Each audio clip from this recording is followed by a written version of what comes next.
This is a comparison video between the Beauty and the Beast.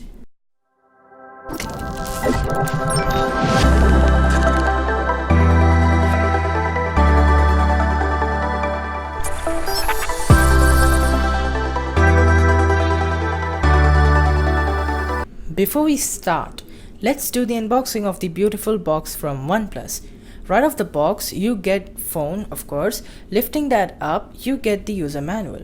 Who reads that? And the general stuff like the warp charger and the other things that you do get with phones, but you don't get a earphone with it. Now let's come to the real comparison. Both the phones look great. I mean, really great. Amazing design and color, just everything looks perfect. The Vivo is a little bit heavier, like just a little bit heavier, but it's great. You really don't notice that after some time.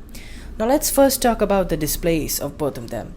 They are really insane if we see. The OnePlus has a Full HD Plus AMOLED display and the Vivo also has a Full HD Plus AMOLED display. They both look good, like in terms of brightness, they both get really bright and really dim too. You might be thinking they both have the same kind of displays even though their prices are different. Now, as you might notice that OnePlus has a little bit better and more detailed display, but you might not be able to see the beauty of the Vivo's display also. Even though they both are having same resolutions, the OnePlus has a better, more punchier display and the Vivo has a little bit lesser than that, but not a big deal. You really don't notice it much. Also, they both have in-display fingerprint scanners. But wait, you need to know some of the things about these phones before you judge any of the phone with the number of cameras it has, which really doesn't matter. Now let's talk about the cameras of these phones. The Vivo has 4 cameras at the back and 2 cameras in the front. The back has 48 megapixel f1.8 plus 8 megapixel f2.2 plus 13 megapixel f2.5 and 2 megapixel to f2.4, and the front having a 32 megapixel f2.0 and 8 megapixel f2.2. Yeah, that was tiring. Now the front camera of the Vivo is decent. You can expect it to make you more fairer and brighter, and its ultra wide is always great for group selfies. But here we come to the rear camera, and as you can see, the photos are a little bit overexposed to make it look good, but they think that it will look good. But as I'm a photographer, yes I am, I know that it is unconsciously looking bad and it's overexposed. We are very unprofessional. Of course, you can always turn on the manual mode and make the photos little bit less exposed, but that clears the point of having a handy smartphone having a great camera, which is not good. Now let's jump on the OnePlus.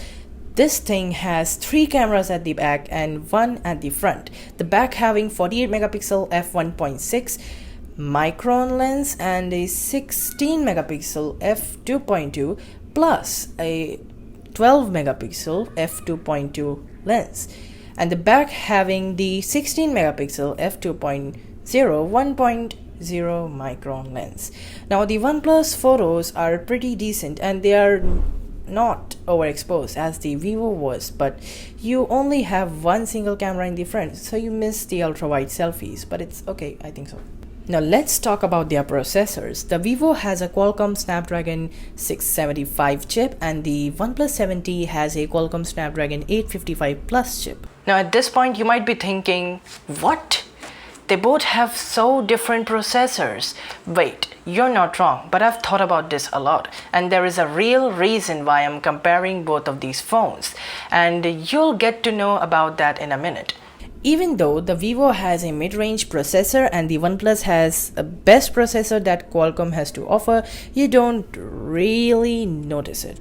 You'll only notice it while playing games, but all the other tasks are smooth on the Vivo also.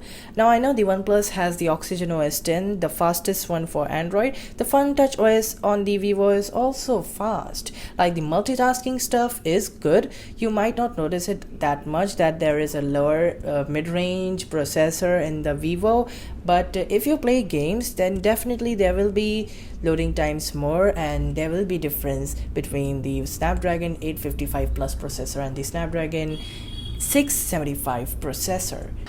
Now that's it for today, guys. I really hope you enjoyed the video, and if you did, make sure that you hit the subscribe button down below. Also hit the bell icon to get notified whenever I upload a new video, and also hit the like button so that the YouTube algorithm knows that you like the video and it recommends more people to watch my video. And that's how YouTube algorithm works.